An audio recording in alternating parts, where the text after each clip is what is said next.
रात के 12 बज रहे हैं और मैं आपके लिए वीडियो बना रहा हूँ। जानते हैं क्यों?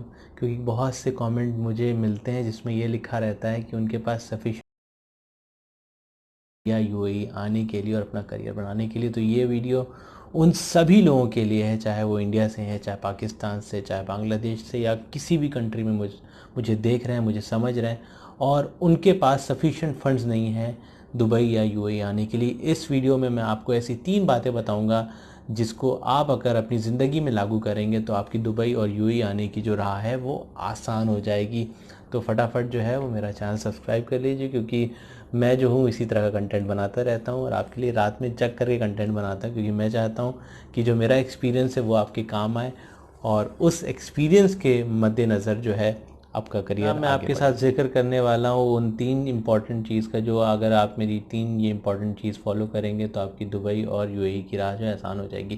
पहली इम्पॉर्टेंट चीज़ है सेल योर पर्सनल आइटम्स। देखिए, कई ऐसी चीज़ें होती हैं जो हम रोज़मर्रा की ज़िंदगी में लेते हैं और उनका कहीं ना कहीं जो है वो हम इस्तेमाल भी कर रहे होते हैं। जैसे मैं आपको बताऊं अपनी लाइफ के बारे में। जब मैं दुबई आने वाला था तो मेरे पास कुछ ऐसी चीज़ें थी जो मैं बेच करके आया। हालांकि मैं सोच रहा था, अरे यार मेरे पास है ही क्या बेचने के लिए, बस एक स्कूटी तो है। लेकिन जब मैं लिस्ट बनाने लगा तो यकीन नहीं मानेंगे आप, 40 ऐसे सामान थे जो मैंने लिस्ट में लिखे और वो सामान मैं बेच करके आया हूँ। आप समझ रहे हैं मेरी बात? हमको लगता है कि हमारे पास कुछ नहीं है, लेकिन जो चीज़ें हमने अपनी ज़िंदगी में ख़रीदी होती हैं, जो हमारी होती हैं, अपनी खुद की चीज़ें होती हैं, अगर हम उसकी लिस्ट बनाने लगे तो मेरे ख्याल से काफ़ी लंबी लिस्ट हो जाती है। तो मेरे पास भी यही हुआ कि भाई मैंने कुछ ऐसी लिस्ट बनाई जिसमें मेरे स्कूटर शामिल थी, मेरे बैडमिंटन किट शामिल थे और मेरे ब्लूटूथ स्पीकर शामिल थे, बहुत सी ऐसी चीज़ें, मेरा एक्स्ट्रा फ़ोन शामिल था जो शायद मैं इस्तेमाल नहीं कर रहा था। और मुझे लग रहा था जब मैं दुबई आ जाऊंगा तो मेरी स्कूटर कौन चलाएगा, या मेरा ब्लूटूथ स्पीकर इतना बड़ा है मैं तो लेके जाऊंगा नहीं, वो तो ऐसे ही पड़ा रहेगा, धूल खाएगा, तो क्यों ना इसे बेच दिया जाए। और जैसा कि मैं आपके सामने बता रहा था कि 40 ऐसे सामान की मैंने लिस्ट बनाई और जिनको मैंने बेचा, और उस पैसे से जो है वो मेरा दुबई आने का जो सपना था या जो मेरी राह थी वो आसान हो गई, क्योंकि मुझे फंड्स मिल गए। बहुत ज़्यादा नहीं मिले, लेकिन हाँ, थोड़ी सी राह आपकी क्लियर हो गई। तो मैं आपको सबसे पहले यही बोलूँगा कि जो आपकी अपनी चीज़ है जिसमें आपने पैसे लगाए, जो आपने अपने पैसे से ख़रीदी थी, उसकी लिस्ट बनाइए, ठीक है, और कोशिश करिए कि उन सामानों को आप बेच दें। जैसे आपकी बाइक हो गई, स्कूटर हो गई, कार भी हो सकती है, ठीक है, अगर पुरानी है। आपको ये सोचना है कि जब आप दुबई चले जाएंगे तो इसका इस्तेमाल कौन करेगा। अगर इसका इस्तेमाल करने वाला कोई नहीं है और धूल खाएगी तो बेहतर है कि बेच दें।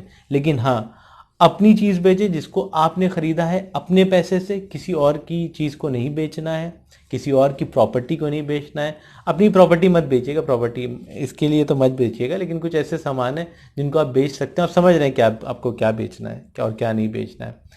तो ऐसा ना हो कि भाई अपने बड़े भाई की आप बुलेट बेच दें, तो आपका बड़ा भाई जो है परेशान बैठा हुआ है, मेरी बुलेट नज़र नहीं आ रही, चोरी तो नहीं हो गई।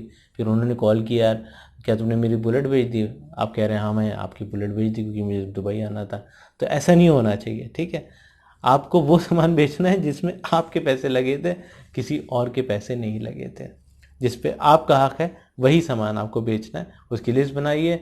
और फेसबुक मार्केट प्लेस एक ऐसी जगह है जहाँ से आप सामान बेच सकते हैं, जो मेरा पर्सनल एक्सपीरियंस बहुत अच्छा रहा है, क्योंकि मुझे मैक्सिमम बायर्स जो थे वो वहीं से मिले थे। OLX एक और प्लेटफॉर्म है, लेकिन मुझे फेसबुक मार्केट प्लेस से ज़्यादा अच्छा रिस्पॉन्स मिला था। तो आप भी उन सामानों की लिस्ट बना सकते हैं और उसको जो है फेसबुक मार्केट प्लेस पर सेल कर सकते हैं। पहली चीज़। दूसरी चीज़ है कि आप बैंक से लोन ले लें, लेकिन ये उन लोगों के लिए है जो अभी जॉब कर रहे हैं इंडिया में और वो दुबई आकर के अपने करियर को आगे बढ़ाना चाहते हैं। तो आपके लिए आप जो है वो लोन ले सकते हैं बैंक से। ये सेकंड ऑप्शन उनके लिए नहीं है जो इस वक्त जॉब में ही नहीं है, फिर आपके पास तो ऑप्शन ही नहीं है, बैंक आपको लोन देगा भी नहीं, तो वो आपके लिए नहीं है। दूसरा जो ऑप्शन है वो सिर्फ उन लोगों के लिए है जो दिल्ली में बैठे हुए जॉब कर रहे हैं और जो दुबई आना चाहते हैं, ठीक है। तीसरा ऑप्शन मैं बोलूँगा, जो कि मैं खुद रिकमेंड नहीं करूँगा, लेकिन फिर भी मैं आपको बोल रहा हूँ, क्योंकि कई बार ऐसा होता है कि आपके पास दोस्त, रिश्तेदार, आपके घर वाले, मतलब घर वाले तो हमेशा साथ होते हैं, दोस्त और रिश्तेदार बहुत अच्छे होते हैं जिनके पास आपके कभी कभी आपने उधार दिए होते हैं लेकिन आप भूल जाते हैं।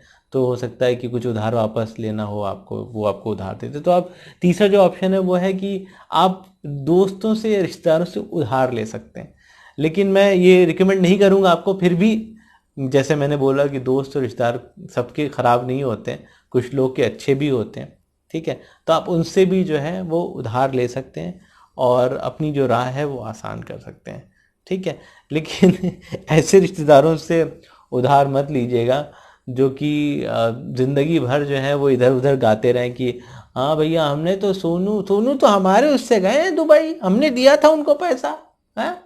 भले आप उनके पैसे वापस भी कर दें, लेकिन वो जिंदगी भर जो है चारों मोहल्ले में और पूरे खानदान में जो है वो बोलते रहेंगे सोनू को हमने भेजा है दुबई। और क्या, सोनू कहाँ, उनके पास पैसा कहाँ था, हमने दिया पैसा उनको, वो गए दुबई। समझे? तो ऐसे लोगों से आपको बचना है, उन लोगों से उधार नहीं लेना है, क्योंकि ये जिंदगी भर जो है आपको घूम फिर के जो है बातें आती रहेंगी कि भैया तुमने उससे उधार लिया था, वो 4 जगह जाके गा रहा है, ठीक है। तो आप समझ रहे हैं, खैर समझदारों के लिए इशारा काफ़ी होता है कि आपको किससे पैसे लेने हैं और किससे पैसे नहीं लेने हैं।